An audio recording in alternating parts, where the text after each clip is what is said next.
Pilkada Jakarta 2017 menyisakan trauma, politik identitas, politik bawa agama, persekusi. Bahkan ada yang menolak menyolatkan jenazah cuman gara-gara si jenazah selama hidupnya adalah pendukung lawan politik. Ini buruk. Nah, baru-baru ini saya seperti flashback, saya seperti mengingat-ingat kembali masa lalu.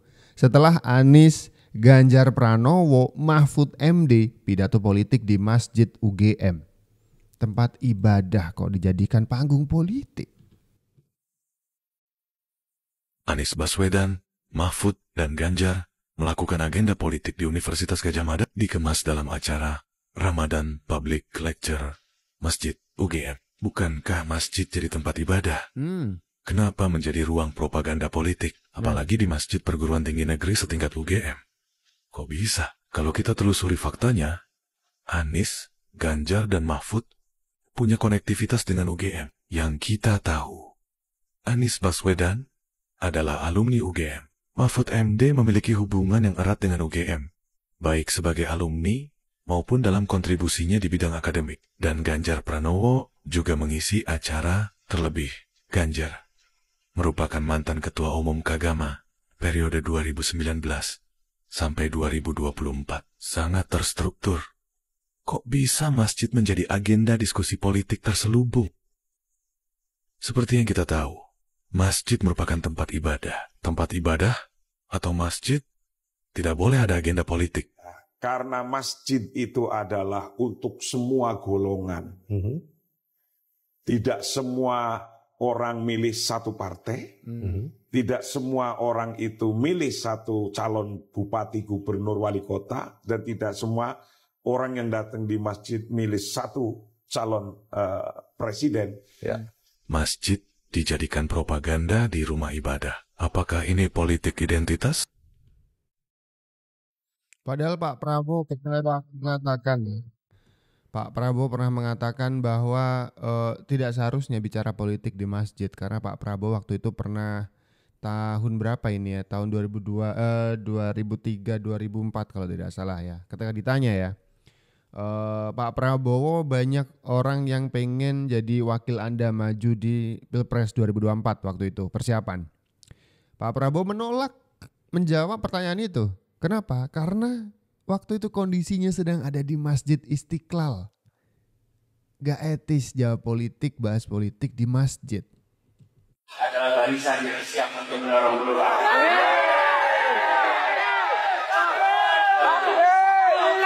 Yang ingin menjadikan momentum bulan depan, momentum lakukan perubahan. Masalah politik ini. Pak Prabowo selalu di hati. Pak Prabowo selalu di hati. Nggak boleh.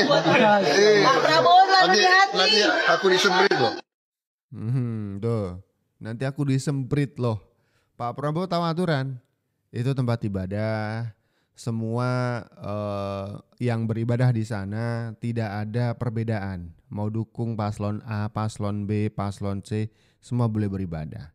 Apa jadinya kalau mimbar masjid dijadikan alat, dijadikan panggung untuk orasi politik?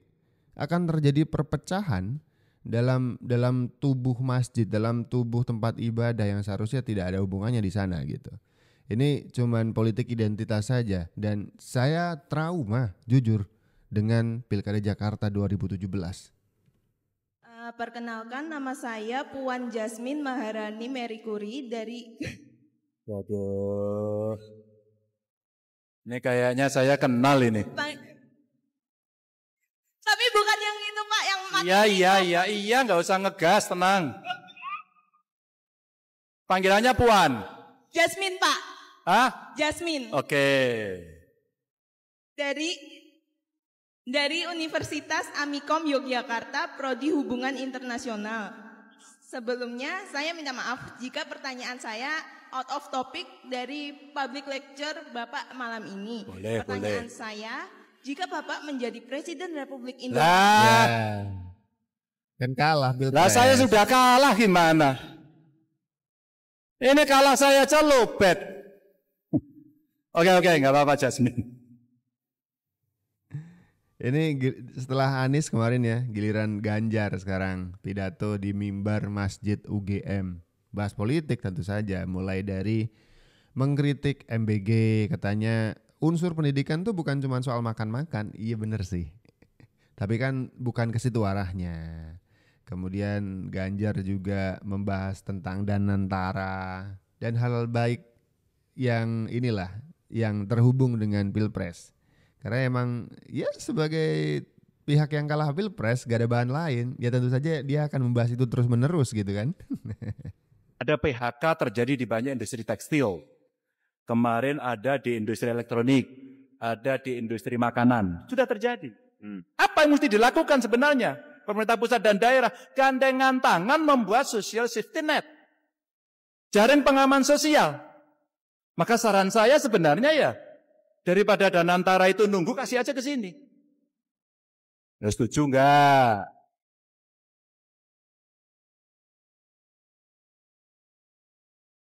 Ceramah di masjid kok ditepui. Ya Anda yang ceramah, gimana sih? Audiens kan cuman merespon. Ya, kemudian Ganjar membicarakan tentang hubungan antara pusat dan daerah yang harus klop dan padu. Sepertinya Ganjar tidak pantas membicarakan tema ini. Karena kita sama-sama tahu antara dirinya waktu menjadi gubernur Jawa Tengah, kemudian hubungannya dengan Pak Jokowi sebagai presiden waktu itu tidak padu-padu amat. Ganjar bahkan membangkang melawan perintah presiden untuk menggelar Piala Dunia U20 di Jawa Tengah. Kok sekarang malah nyuruh, seakan-akan ngasih ide, harusnya pemerintah daerah dan pemerintah pusat tuh yang padu, ya kan, menciptakan jaring pengaman masyarakat, bla bla bla bla. Waktu Anda jadi gubernur nggak gitu-gitu amat Pak cara kerjanya, ya kan? Lihat nih, ternyata mau ada Indonesia Gelap jilid 2. Ya Allah, puasa gue. Jadi guys, katanya Indonesia Gelap jilid 2 ini para mahasiswa tuntutannya bergeser dari yang tadinya mengkritik pemerintahan Prabowo sekarang jadi mau melengsarkan presiden dan wakil presiden. Oke, disclaimer dulu ya, gue sebenarnya mendukung mahasiswa yang demo buat kritik atau bersuara. Tapi kalau tujuan demo mahasiswa kalian buat melengsarkan presiden sekarang itu namanya komedi. Kenapa kalian sekarang nggak demo soal pengesahan UU perampasan aset? Soalnya kan sekarang koruptor lagi banyak ditangkepin sama pemerintah. Jadi pas waktunya banyak koruptor yang sekarang lagi ditangkep. Kalau UU itu sah, jadi beneran bisa buat miskin para koruptor. Ini lu malah demo buat melengsarkan presiden. Jelas-jelas presiden sekarang itu lagi ngebuka kasus sama nangkepin koruptor. Jadi kesannya demo kalian ini malah kayak ngebelain dan dukung para koruptor. Jadi campaign Indonesia Gelap menurut gue itu aneh dan cacat logika. Soalnya gelap itu kan di masa kemarin. Kasus korupsi itu banyak terjadi di masa kemarin. Masa sekarang justru lagi bersih-bersih korupsi yang terjadi di masa kemarin. Jadi buat para mahasiswa, daripada kalian ikutan campaign Indonesia Gelap yang didukung tempe karena lagi tantrum gara-gara USAID di stop, mending kalian bikin Ramadan Core di kampus, naikin hashtag perampasan aset di sosial media, awal pembongkaran kasus korupsi yang lagi dijalanin pemerintah sekarang masih banyak yang lebih bermanfaat. Jadi kan lebih berfaedah dan lebih jelas. Masuk akal juga sih. Prabowo Gibran masih 130-an hari. Ini bakal ada demo Indonesia Gelap jilid 2 dengan tagline utama adalah lengserkan Presiden Prabowo dan Gibran. Buru-buru amat, 5 tahun lagi dong ikut pemilu. Terkesan politis sekali apa yang disuarakan mahasiswa kalau gitu. Saya sih setuju kalau misalkan ini mahasiswa itu memprotes, mengkritik kebijakan yang salah sasaran, kebijakan yang tidak pro rakyat, ya kan? Dikritisi, dikasih masukan pemerintah, disuarakan itu semuanya. Tapi kalau misalkan baru juga 130 hari Prabowo Gibran memimpin tiba-tiba minta dilengserkan, kok kesannya politis ya? Mirip suara orang-orang kalah pilpres pas waktu gugatan ke MK PHPU pemilu kemarin. Kok mirip gitu ya kan? Mereka yang menggugat Prabowo Gibran kemarin juga tidak rela Prabowo Gibran jadi presiden dan wakil presiden terpilih. Udah dilantik loh 20 Oktober. Terima aja nasib. Jadi kalau mau politik-politikan ya kan 5 tahun lagi, santai aja. Nah, yang kedua adalah kesannya. Karena Pak Prabowo sekarang sedang bersih-bersih, ada kasus Pertamina, kasus apa lagi, banyak ya, banyak sekali, impor gula, kemudian juga pembiayaan ekspor dan masih banyak lainnya itu sedang disikat. Kita rakyat seneng ada banyak sekali tikus-tikus koruptor-koruptor itu disikat sama Pak Prabowo. Kalian malah pengen Pak Prabowo berhenti. Lah, berarti kalian tidak mendukung proses-proses pembersihan ini.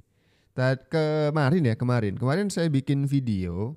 Saya tuh ngajakin teman-teman semuanya buat menandai.